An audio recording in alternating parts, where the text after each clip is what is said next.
I never thought betrayal could feel like this. One moment, the sun was warm, the laughter of family floating in the air. The next, icy water closed around me, pulling me down, stealing my breath. My heart pounded, not just from drowning, but from the shock of seeing my own grandson standing above me, laughing. "Don't be so dramatic," he said while I fought for my life. In that instant, the pain cut deeper than the water ever could. I wasn't just gasping for air, I was gasping for the love and respect I thought I still had. But as I clawed my way back to the surface, something inside me shifted. I realized I had given them everything, my time, my care, my quiet sacrifice, and they gave me nothing but mockery. That day, I stopped being invisible. That day, I chose myself. They thought they were watching me sink. What they didn't know was, I was rising. Before we begin, tell me, where in the world are you watching from? And what time is it there? Share in the comments, I'd love to see. And don't forget to hit that subscribe button and be part of our Revenge Unfolded family. More stories, more lessons, more truth, always waiting for you here. Where are you watching from today? It wasn't strength. Not really. Not the kind I thought I had left. Maybe it was survival. Maybe the sheer terror of knowing this was how it could all end. Gasping, clawing, my body refusing to give up. Somehow, I dragged myself to the dock. Crawling, shaking, knees scraped raw, chest pounding like it might split open. And when I pulled myself out, dripping, coughing, no one came to me. Not a single hand. Ethan looked down, a smirk twisting his face. Well, what do you know? You can swim after all. Tough old crow, huh? The others laughed, loud, careless. That sound cut sharper than the lake water in my lungs. And it stayed, long after the moment. That laughter rattled around in me. I didn't cry. I didn't scream. Didn't plead for their kindness. I just rose slowly, my clothes heavy and soaked, humiliation burning hotter than the sun overhead. Margaret's words flickered back from last week. You only see people clearly when they think you're weak. And now I understood exactly what she meant. They turned back to their burgers, to the wine bottles, to the chatter, as if I hadn't nearly drowned in front of them, as if my life was just part of their afternoon show. And that was it, the moment. The veil finally tearing away. No more defending their cruelty. No more telling myself stories about the little boy who once picked wildflowers and set them by my bedside. That boy was gone. What stood in his place was someone molded by people who prized appearances over empathy, who let him believe sharpness was charm, that cruelty was confidence, that love never had strings attached. I sat down in my dripping clothes, quiet. My silence used to mean fragility. Not anymore. This time, silence was my warning, my vow, my beginning. Because staring back at that dock, my body aching, my heart breaking while my family laughed, I realized what they didn't. I still had power. They'd forgotten who controlled the money set aside for Ethan's future. Later, back at the house, I stripped off the wet clothes, wrapped myself in an old, worn towel, one I always kept for guests, but no one else ever touched. I caught my reflection in the mirror. Tangled hair, bloodshot eyes from the lake, knees raw. I looked like someone half gone, a ghost. And yet, stepping into the kitchen, there they were. Claire scrolling through vacation homes in Cancun, David debating flights. Ethan leaving wet footprints across my clean floor, staring into his phone like nothing had happened. Not a glance at me. Not one question. No blanket, no warmth. Invisible. That's what I was. I slid onto the edge of the breakfast table, cardigans sticking to my back, bones trembling. But to them, I didn't exist. I wanted to scream, not from pain, but from disbelief. How did it come to this? There was a time, God, I remember, Ethan wrapping his small arms around my neck, whispering, "Grandma, you're the best part of this whole house." Sunday mornings, pancakes, cartoons, his head against my shoulder. Now he mocked drowning and laughed as I fought for breath. That cruelty wasn't born in him. It was planted, nurtured, from the eye rolls, the mocking smiles, the way David brushed me aside as old-fashioned, the way Claire cut me down with her polished sarcasm when she thought I wasn't listening, the way they used my house, my savings, my hours, until I wasn't a person anymore, just an obstacle in their way. So I sat in that silence, let it spread, heavy, suffocating, wanted to see if any of them would notice. They didn't. So I rose, quiet, calm, always calm, walked to my bedroom, closed the door gently, sat on the edge of the bed where I used to read Ethan bedtime stories. The water was gone from my skin, but inside me it was still there, drowning me in ways they would never see. Has something like this ever happened to you? Share below. That shame lingered, that burn, that weight I'd been carrying for years without even naming it. Every forgotten birthday, every request for money that came without gratitude, every time my voice was talked over, dismissed, or mocked in my own kitchen. The shove into the lake, Ethan's laughter echoing over the water, wasn't the first cruelty. It was simply the first one they dared to make public. Later that night, I opened my journal and wrote just one sentence. "They will never drown me again." Because starting tonight, I wasn't just drying off, I was waking up. The house had gone still, long after midnight. I sat in my locked room, an old lamp humming beside me. I couldn't sleep, not with Ethan's face burned into my memory. My Ethan, laughing as I gasped for air. It haunted me, not just because it was cruel, because it was him. I raised that boy, not as some doting holiday grandmother, not as a visitor passing through. No, I raised him when his parents couldn't be bothered. When David lost his job for the third time and creditors circled, Ethan ended up here, under my roof, in my arms. I fed him, bathed him, held him through night terrors. I put my name down on every school emergency form. I paid tuition when David and Claire were too tight on funds. I built his world brick by brick. I still remember the day he got his first piano keyboard. I bought it secondhand from a retired teacher, half my savings gone in a heartbeat. He sat cross-legged on the floor for hours, pressing each key like it was magic. "Grandma," he whispered, "this is better than Christmas." And I believed it. I believed him. That little boy had a heart so wide, so alive. Where'd that child go? Things shifted when he turned 16. His phone glued to his hand. No more sitting at the table. "Thank you" shrank to a grunt. Eye contact disappeared. I told myself it was normal. Teenagers are moody, they pull away. But it wasn't that. He didn't just grow, he morphed. Snide jokes crept in, mocking how I stirred my tea, rolling his eyes at my stories. And I let it happen. I swallowed it all, too afraid to rock the boat, too afraid to lose him. But in protecting him, I lost myself. The boy who once wept when I scraped my knee, who once kissed my cheek and asked if angels grew old, now stood in my kitchen making drowning jokes. And the cruelest truth?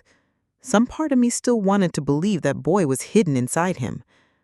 But tonight, I let that fantasy go.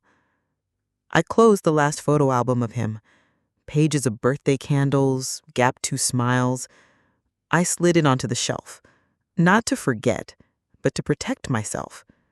Because love without boundaries isn't love, it's servitude. And I've served enough. Let David and Claire clean up the mess they created. Let them brag about his college prospects, his Instagram followers, his quick wit. The next morning, I told everything to Margaret. Because I needed comfort, someone to listen without judgment. And Margaret always did. For 30 years, she'd been my best friend, my anchor. She'd weathered every storm with me, never letting go. That morning, I heard a knock at the kitchen door. Not the front one. Margaret never used the front. She came through the side, like she belonged there. "Open up, Helen," she called. "I brought muffins and opinions." I smiled before I even reached the door. There she was, in oversized sunglasses and a turquoise windbreaker, clutching a paper bag and 2 steaming coffee cups like weapons. "You look like hell," she said, the second I opened. "Sit, I'll pour." And I did, because with Margaret, you don't argue, you receive. "They did something," she said, her voice firm. I nodded once. That was enough. She didn't gasp or say, "Oh, honey." She leaned forward, elbows on the table, and said, "Then it's time." "Time for what?" I whispered. From her bag, she pulled a folder. Not muffins, not napkins, a folder. Inside was a lawyer's card and a neatly typed list of accounts I'd once mentioned to her while doing taxes. "You kept this?" I asked. "I keep everything," she said flatly, "especially when my best friend is handing out her love and legacy like Halloween candy to people who'd shove her into a lake." I stared at the card. Peter Holloway. Estate law. "I don't know," I murmured. "It feels so final." Margaret leaned back, arms crossed. "You don't want final. You just don't want guilt. There's a difference. You paid for Ethan's school, his braces, his piano, his soccer trips. You let David and Claire live in your lake house a whole summer, and you still had to buy your own groceries in August. And you still think you owe them something?" "I just wanted to help," I whispered. "I know you did," she said softly. "You're better than them. That's the problem." Outside, the azaleas bloomed. Cliff planted them years ago for our anniversary. He always said they were stubborn flowers, slow to open, impossible to kill. I felt like that now. "I don't want revenge," I said. Margaret reached across the table, squeezed my hand tight. "Of course not. You don't want revenge. You want release." And she was right. I didn't want to scream or set fire to the walls or demand an apology Ethan didn't believe I deserved. I wanted peace, the kind that comes when you finally stop begging to be seen. Margaret rose, gripping my shoulders, pulling me to my feet with surprising force. "We're going into town," Margaret declared. "You're going to eat something that didn't come out of a box, and then we're calling Peter." "I haven't been to that cafe in months," I admitted quietly. "Perfect," she said, scooping up her keys. "Let them see what strength looks like in cardigans and crow's feet." As we drove the windows down, the wind tangled through my thinning hair. For the first time in years, I felt something stir inside me, something alive. All it took was one reminder that I still belonged to myself. The cafe buzzed with life, the clatter of dishes and hum of voices wrapping around me like a quilt worn soft with time. Margaret stirred sugar into her espresso like she was crafting a potion, then slid the second cup across to me. "Drink up. You're going to need caffeine and a backbone."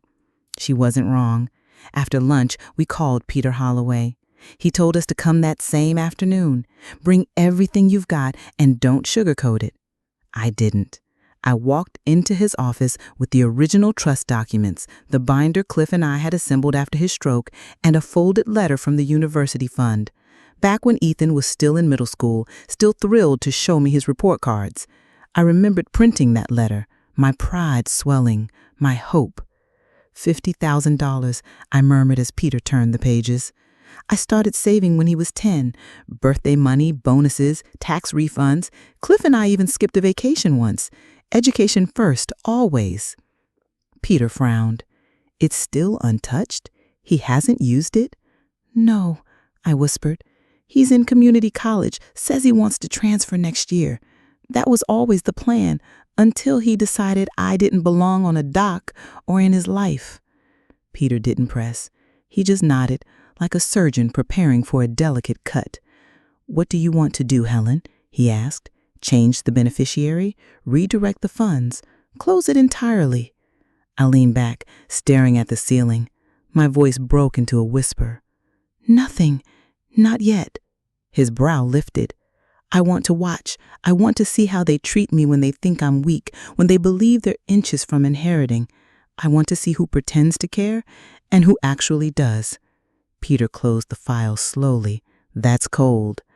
I said it's survival. Margaret leaned in, her voice like steel wrapped in silk. We're not burning bridges today, Peter. We're checking which ones were never real in the first place. A faint smile crossed his face.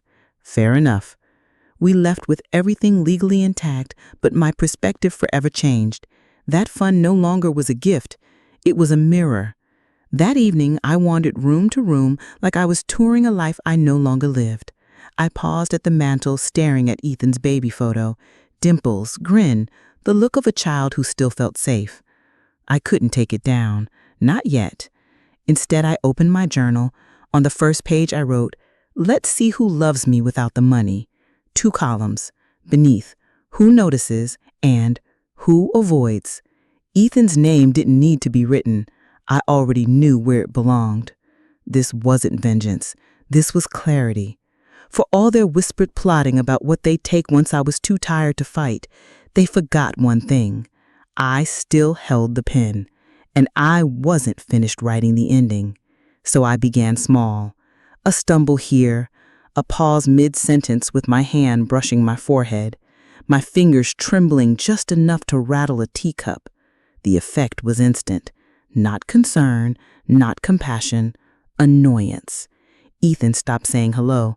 Now it was a grunt, if that. If I asked for help with groceries, his sigh was louder than the effort itself. My son David whispered to Claire in the kitchen when he thought I was asleep. She's getting worse. I don't think she's taking her meds. I can't keep cleaning up after her. Claire, so quick to wear the mask of concern at church, didn't bother in private. She left the stove on again, she said, just loud enough. That's dangerous, David. What if Ethan was here alone? But I never left the stove on. I checked it twice, sometimes 3 times. Still, I didn't protest. I let them build their little story of decline. They thought they were playing chess, but I was playing a longer game. At night, I lay in bed listening through the thin walls. They didn't even say my name anymore, just her or she. She needs help. She's a burden. She doesn't even know how to manage her money. That last one almost made me laugh. My ledger's balance to the penny rested in my sock drawer, the university fund untouched, the house still mine, and yet they counted me out as if I were already gone. One morning I walked into the kitchen with Ethan and Claire whispering. They froze mid-sentence, but not before I heard the word facility. Ethan glanced at me like I was an object. He didn't hear that, he muttered. I poured my coffee, slow and steady, letting silence sit thick around us. My eyes drifted to the garden Cliff and I had planted together, our sanctuary. The hydrangeas were blooming again, stubborn things, just like us. I'm old, but I'm not deaf. Neither answered, but their silence was an answer of its own. That was when I finally understood. Their plan wasn't to wait until I faltered. They were trying to push me out before I ever had the chance to draw a line. So I decided to let them believe their little story. Let them whisper. Let them paint me fragile and fading. I shrank myself in their eyes on purpose, knowing that when I disappeared, it wouldn't be quiet at all. They would feel my absence like thunder. That night, I opened my leather-bound journal and drew another line under Ethan's name in the Who Avoids column, pressing hard enough for the paper to almost tear. Then I underlined it twice. Next to David and Claire's names, I wrote in a steady hand, "They want the house, not the woman who lives in it." I closed the book and smiled into the dark. They thought they were clever, but every word, every gesture, every whisper, I was recording it all. A week later came the final blow, the moment that pushed me past hesitation. It was Claire's idea. She wanted a casual dinner, a gathering for her yoga friends and David's work colleagues. "We'll grill, keep it light," she suggested. "Maybe you can make that lemon cake they all love." I said nothing. But habit, or maybe some old muscle memory of wanting to be useful, pushed me to bake the cake anyway. I knew I wouldn't stay long. The house filled with the smell of grilled meat and rose perfume. Laughter spilled from the patio in waves, thin, rising, suffocating. I stayed in the kitchen, unseen, unneeded. No one noticed me, not even David, who once as a boy would peek in and ask if I needed help with the dishes. I lingered by the sink, half in shadow, half listening, always listening. Then Ethan's voice cut through the chatter, loud and sharp, dripping with the same cruel sarcasm Claire had perfected. "So get this," he told the half-drunk circle. "Grandma fell in the lake at the barbecue. She thrashed around like a turtle flipped on its shell. All help me, help me." Laughter burst out, deep and unkind. Ethan kept going. And I'm standing there like, come on, she's not really drowning. She was probably just fishing for sympathy. Old people, they weaponize helplessness. Someone muttered, half joking, "That's dark, Ethan." But he only laughed harder. "Nah, she's fine. Tough old bird. Tough old bird." And that was all he was to me. Not the woman who had paid for his braces, sat up through his asthma attacks, saved every school drawing in a binder under my bed. Just a bird. I stood frozen behind the sliding glass door, my hands trembling, not from frailty, but from rage. Then Claire's voice slipped in quiet and sharp as a scalpel. "She's a liability, not family. I told David we need to think about the future, not sentiment." Liability. It wasn't the first time I had felt disposable, but this time something inside me shifted. I wasn't angry anymore. I wasn't even heartbroken. I was done. Calmly, I walked to my room, closed the door, sat on the bed. Their laughter hummed faintly through the walls like static from strangers' voices. And in that silence, I found the clarity I had been waiting for. I opened the bedside drawer and pulled out the envelope with Peter Holloway's card. My fingers hovered over the phone. Then I dialed. "Peter Holloway?" He answered on the second ring. "It's Margaret. I'm ready." He didn't ask what I meant. He only said, "Come in tomorrow, bring the documents, bring your ID. I already have them." When I hung up, their laughter sounded even fainter. It belonged to people I no longer recognized. The lemon cake sat untouched on the counter. I cut a slice. Not for them, for me. I sat alone at the kitchen table eating slowly, savoring every bite. Let them gossip. Let them drink and toast and pretend I didn't exist. Tomorrow, they would learn how invisible I could really become. I didn't sleep that night. At the small desk in my room, the same desk where I once helped Ethan write his college essays, I opened my laptop. The Scholarship Foundation website was already bookmarked. Cliff and I had supported it for years. Quiet, efficient, noble. Their motto? Education should be earned, not inherited. I typed steadily. Donation, $50,000. Donor, in memory of Clifford James Walker. Designation, STEM Scholarship for First-Generation Students. Anonymous? Yes. Before I pressed confirm, I thought of Ethan at 9 years old, all gap-toothed and hopeful, telling me he wanted to build machines to help people breathe. He doesn't say things like that anymore. He doesn't say much at all. I clicked confirm. Clean, permanent. No second login, no hesitation. Next, I opened another tab, Amtrak. One-way ticket. Departure, Sunday. Destination, Silver Pines. Margaret had a friend there once. She said it was peaceful but not lifeless. A garden, a workshop, chess games played with honesty. Perfect. I packed lightly. 1 suitcase, 3 sweaters, gardening gloves, Cliff's old flannel, my journal, and a photo of me holding baby Ethan. Just one. The valuables were already gone. Secured. What I left behind were shells, clothes unworn, appliances unthanked, birthday cards tossed in drawers. Let them sort through the remains of a life they had dismissed. I had already chosen my exit. And this time, silence would be my strength. They circled me like vultures, waiting for what they had already decided was gone. "I'm heading out this weekend with Margaret," I said, standing in the kitchen doorway that Friday evening. "She wants company on a little road trip." David didn't even glance up from his phone. "Cool," Ethan muttered, brushing past me toward the fridge. Claire was the only one who managed words, a hollow "drive safe" tossed into the air while she folded laundry, more worried about separating whites from colors than acknowledging I was leaving. Not one of them asked where. Not one asked why. Not one offered to carry my bag. It wasn't neglect. It was calculation. In their minds, I had already been sorted, boxed, and shelved. "Grandma's just old. She won't be around much longer." I could practically hear the thought echoing through the room. "Let her go. We'll be here when the will is read." The suitcase sat by the front door all evening. I caught them stealing glances at it, but no one spoke. No one asked when I'd return. Perhaps they assumed I wouldn't.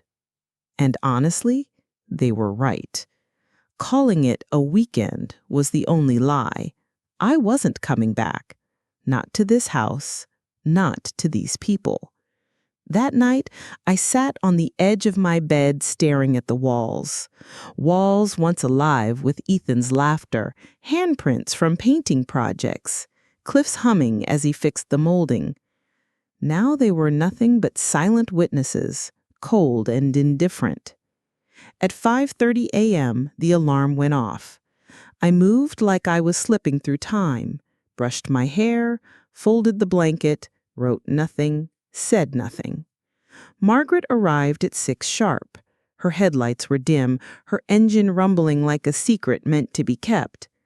I lingered in the living room one last time, looking at the house that had carried my life and the people who had drained it dry. No pain remained, only a hollow space. I picked up my suitcase, walked to the door, and closed it quietly behind me. No one stirred. Not even Ethan. As Margaret drove toward the station, she glanced at me. "They didn't ask where you were going, did they?" I shook my head. "Didn't even look up." A sound escaped her throat, half chuckle, half bitterness. "Imagine that! You disappear and no one even notices."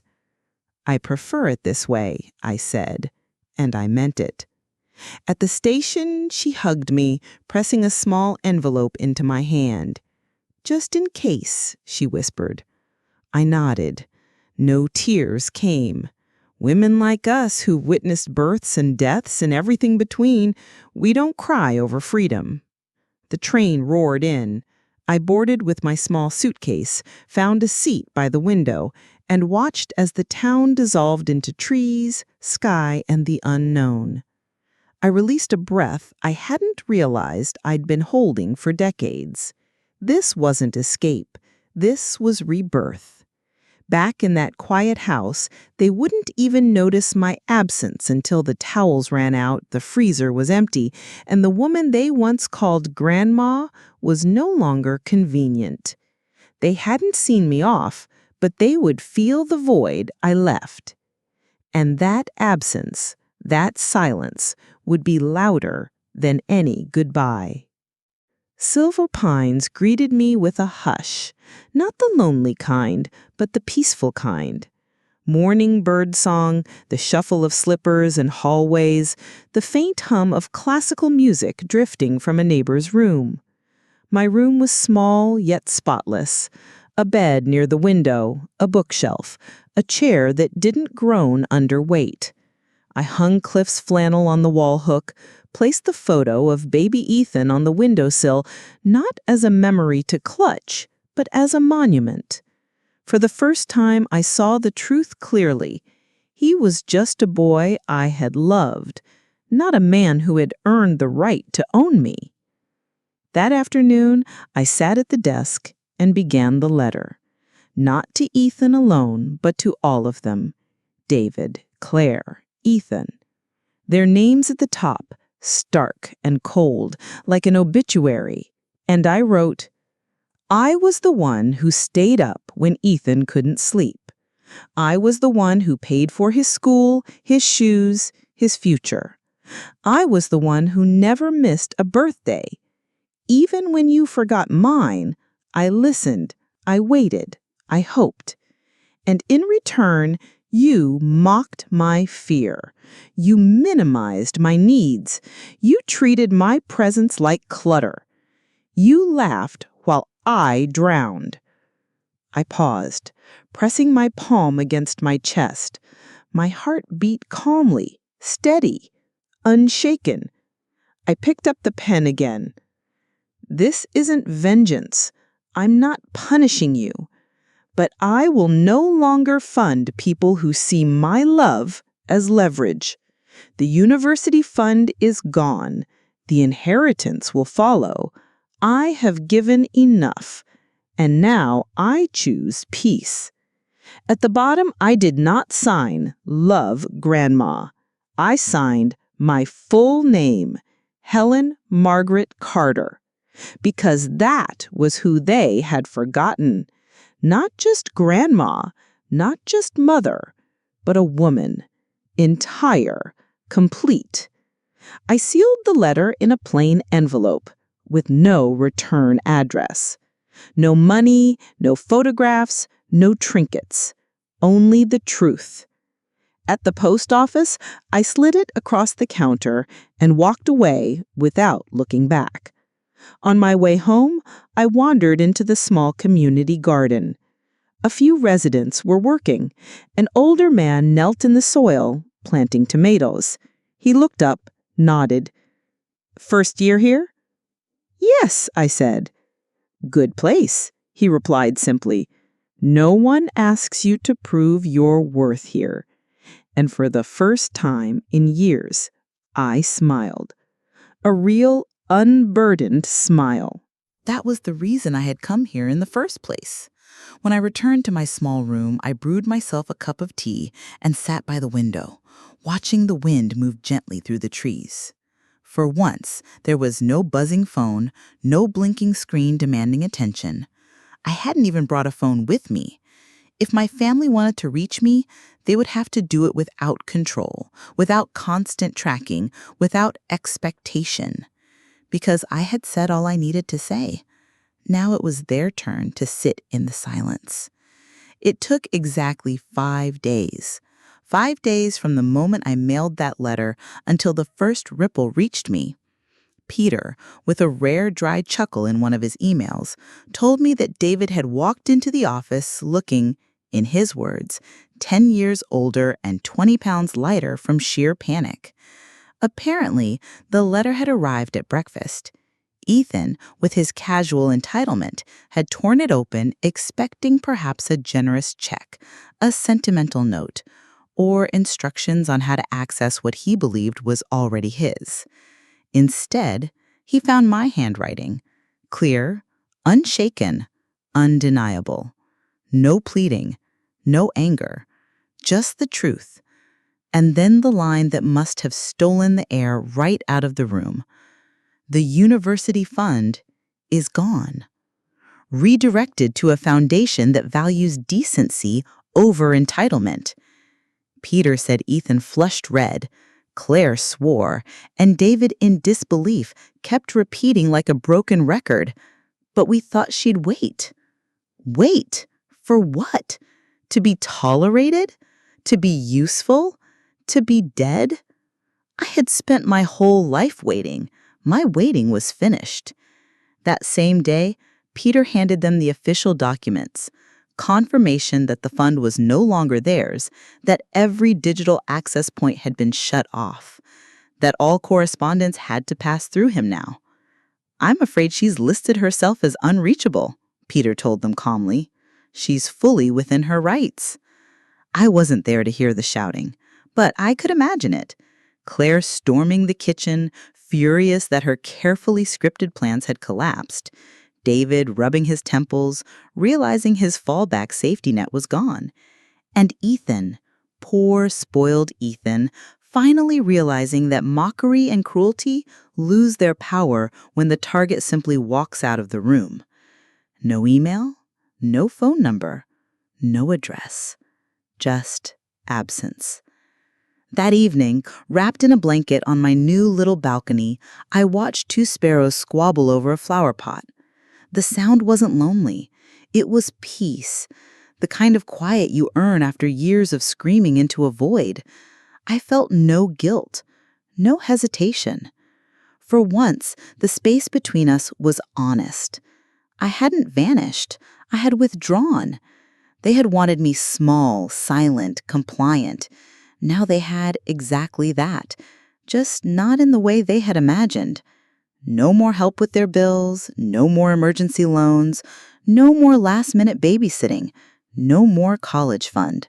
Just silence, just space. And me, Helen Margaret Carter, still breathing, still living, but elsewhere.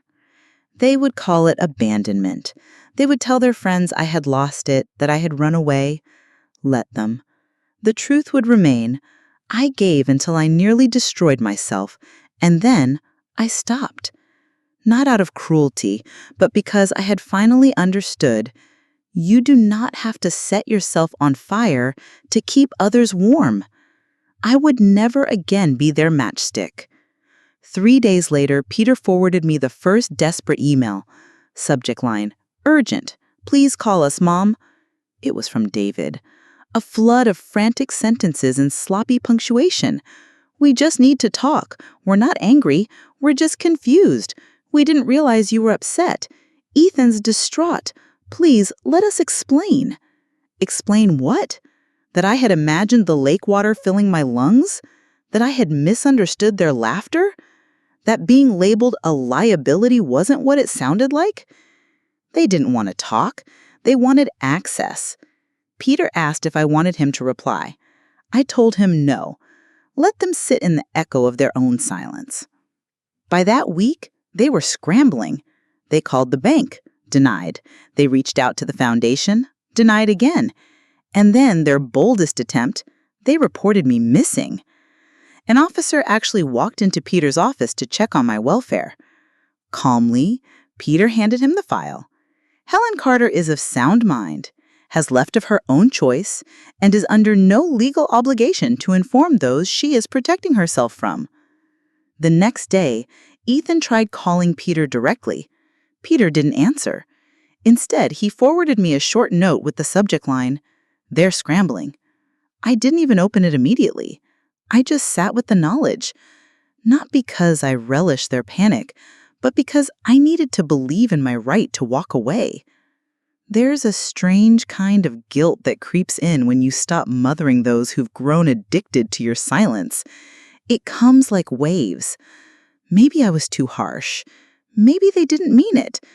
Maybe, just maybe, they'll change. But guilt is the tax you pay when you've been taught that love should hurt. And I was done paying. So I didn't respond. I didn't bend. Instead, I pressed my fingers into the warm soil of the community garden, planting seeds as though daring the earth to begin again with me. That evening, Margaret called. She said, "They're spiraling. Word's getting around. Claire's yoga friends are whispering. Someone even suggested you might have dementia." I laughed, really laughed, the kind that frees you from the inside. "Well," I said, "then I must be the most organized dementia patient they've ever seen." Margaret hesitated. "You're sure you're okay with them believing you're gone?" I looked out at the setting sun spilling across the marigolds. "I'm not gone," I told her softly. "I'm just not available." Because that was the truth, wasn't it? They wanted me as a quiet fixture in the background, always ready, never needed, convenient and disposable. Now, to them, I was gone, but not missing. They hadn't lost me. They had driven me out, and only now, Unable to find me, did they finally begin to listen? But it was too late for conversations. This was not a standoff. This was a departure. And for the first time, they weren't the ones choosing when it ended. Peter called it the moment the floor gave out. Peter gathered them into his office because denial had grown too thick to pierce any other way. They wanted authority, someone with a desk and a title, to tell them what they refused to accept. David entered first, jaw clenched, his anger simmering beneath a stiff suit. Claire followed, draped in her misunderstood martyr cardigan, already rehearsing her lines. And Ethan, he looked like a boy stripped of his stage, not out of guilt, but because, for once, the world wasn't bending for him. Peter wasted no time, no pleasantries, no explanations. He slid a folder across the table, his eyes steady. "This is from Margaret Walker," he said, and began to read. "To those who mistook my silence for approval, let me be clear. I gave everything once. I will not die twice. You took my time, my peace, my home. You drained me while pretending you were my caretakers. You laughed as I gasped for air, then wondered why I no longer came up begging for your love. So hear this. The university fund is dissolved. The inheritance has been rewritten. The house will be donated. My assets will not go to those who treated me like clutter waiting to be cleared. You gave me nothing of value in life, no respect, no care, no love. And so you will receive nothing from me in death. My resources are now placed with those who still believe in kindness." David tried to interrupt, but Peter lifted his hand. "She instructed me to read every word without omission." He continued, "You loved money more than you loved me. That is the truth. And now the money belongs to those who still understand the worth of gratitude, of gentleness, of grace." Peter later told me Claire flushed crimson before paling like porcelain. Ethan muttered something bitter, but nobody listened. David erupted, shouting, "She's lost her mind!" To which Peter calmly replied, "No, she's finally found it." When Peter sent me the transcript later that week, I read it slowly in my garden, a blanket around my shoulders, sipping tea. Every word felt like air filling lungs long starved. This wasn't revenge. It was record-keeping. They had written the story. I had simply chosen the ending. At the bottom, Peter had added my final line in bold, as I had requested in my own hand. "Being alone is better than being used." And just like that, the inheritance fantasy ended, not with shouting, but with truth under the hum of fluorescent lights. They walked out silent, not because they understood, but because they had nothing left to argue with. Their grip had slipped.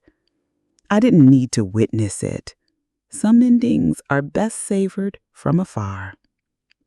Margaret later told me it began with a slammed door. Ethan stormed back from his college's financial office, waving a folder of bad news, spitting blame. "No one told me the money was gone," he roared. And Claire, sharp as glass, shot back, "Maybe if you hadn't laughed when she nearly drowned, you'd still have a future funded." David just rubbed his temples as though he could squeeze a better past into existence. Ethan never went back to class. When his refund check didn't come, because the scholarship office confirmed the fund no longer existed, he finally learned he wasn't punished, only excluded. Meanwhile, the whispers in town grew louder. Margaret relayed them between chuckles, at the grocery store, at church, at dinners. "They said you disappeared," she teased me once. "Oh no," I corrected gently. "I didn't disappear. I simply withdrew my investment from a toxic enterprise." We both laughed so hard I nearly spilled my tea. Back at the lake house, their spiral deepened. David's drinking returned. First a beer with dinner, then a bottle of whiskey to numb the nights. Claire raged to her sister that my disappearance ruined everything. They never once said I left. They clung to a ghost story where I owed them more. But the neighborhood didn't buy it.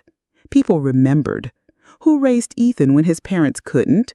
Who lent quiet money for vacations? Who baked at funerals, brought flowers to weddings, never asking for thanks? Me. And now I was gone. The circle didn't collapse. It rotated without them. Ethan's friends drifted away, tired of excuses. His phone, once a weapon of mockery, stayed face down more and more. David and Claire fought louder, their house echoing with anger where once it smelled of lemon cake. Bills stacked, groceries thinned. One night Margaret called, her voice low. She'd overheard Claire screaming on the porch, "How dare she take everything?" But I hadn't. I left the dishes, the curtains, the silence. They still had each other, though I suspect they are realizing they only like me quiet because I carried the weight of their chaos. Now the weight is theirs. And me? I sit on my balcony, cup warm in my hands, sun painting gold across my face. Around me are people who say please and thank you without expecting anything in return. They wanted me gone. Now they know what that means. And I, Helen Carter, am not gone. I am free. I never thought betrayal could feel like this. One moment the sun was warm, the laughter of family floating in the air. The next, icy water closed around me, pulling me down, stealing my breath. My heart pounded, not just from drowning, but from the shock of seeing my own grandson standing above me, laughing. "Don't be so dramatic," he said while I fought for my life. In that instant, the pain cut deeper than the water ever could. I wasn't just gasping for air. I was gasping for the love and respect I thought I still had. But as I clawed my way back to the surface, something inside me shifted. I realized I had given them everything, my time, my care, my quiet sacrifice, and they gave me nothing but mockery. That day, I stopped being invisible. That day, I chose myself. They thought they were watching me sink. What they didn't know was I was rising.